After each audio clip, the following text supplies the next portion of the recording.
देश भर में मजदूरों के आक्रोश के बीच नीमच में ट्रेड यूनियनों के संयुक्त मोर्चा और संयुक्त किसान मोर्चा ने शुक्रवार को कलेक्टर कार्यालय पर मोदी सरकार की नीतियों के खिलाफ जोरदार प्रदर्शन किया। प्रदर्शनकारियों ने राष्ट्रपति द्रौपदी मुर्मू के नाम ज्ञापन डिप्टी कलेक्टर पराग जैन को सौंपा। ज्ञापन का वाचन किशोर जवेरिया ने किया।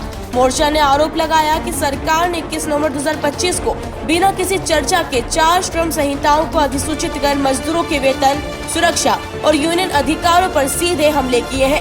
साथ ही भारत ब्रिटेन CETA समझौता को देश की खाद्य सुरक्षा, स्वास्थ्य सेवाओं और आर्थिक आत्मनिर्भरता के लिए गंभीर खतरा बताया गया। प्रदर्शनकारियों ने कहा कि किसान मजदूर आज गहरे संकट में है। MSP में मामूली बढ़ोतरी, धान की खरीद ठप, मंडियों और FCI का बढ़ता निजीकरण, कॉन्ट्रैक्ट फार्मिंग और डिजिटल एग्रीकल्चर मिशन के जरिए खेती को कॉर्पोरेट नियंत्रण में धकेला जा रहा है। खेती में घाटा और कर्ज बढ़ाने से ग्रामीण युवा पलायन को मजबूर है और मजदूरों पर काम का दबाव लगातार बढ़ रहा है।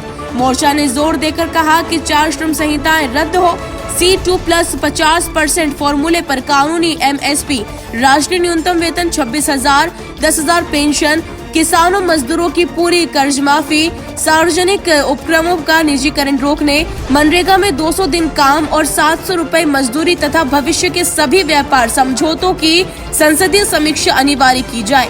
महिलाओं, दलितों, आदिवासियों और अल्पसंख्यकों पर बढ़ती हिंसा रोकने के लिए कड़े कानूनों की भी मांग उठाई गई।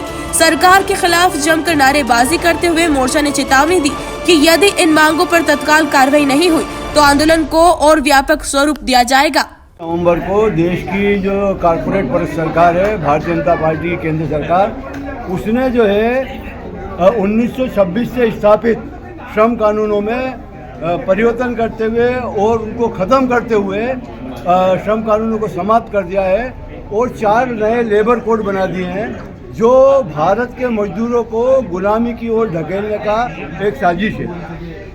C2 इंटेक सहित देश की 10 बड़ी केंद्रीय ट्रेड यूनियन है, बैंक, बीमा, BSNL और योजना कर्मी जिसमें आशा, उषा, आंगनवाड़ी, मतदान, भोजन और नल जल चालक सहित जितने भी संगठन हैं, उन संगठनों ने तय किया है कि ये जो श्रम संहिता जब तक सरकार वापस नहीं लेती है तब तक जो है हम लोग इस आंदोलन को जारी रखेंगे और इसके लिए हमको कैसी भी कुर्बानी देनी पड़े वो कुर्बानी जो है हम लोग जो है देंगे।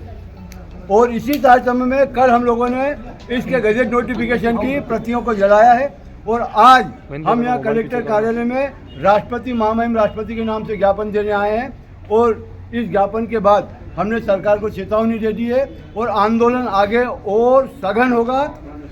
देश की विभिन्न राजधानियों का जो राज्य है उनकी राजधानियों का घेराव किया जाएगा और अंत में देश की राजधानी दिल्ली का घेराव किया जाएगा। सर, किनकी ओर से ज्ञापन दिया गया? देखिए, ये संयुक्त ट्रेड यूनियन मोर्चा है और संयुक्त किसान मोर्चा है। उसके लेटर हेड पे पूरे देश में प्रत्येक जिले में आज ज्ञापन दिए जा रहे हैं। इसी तारतम्य में यहाँ ज्ञापन दिया।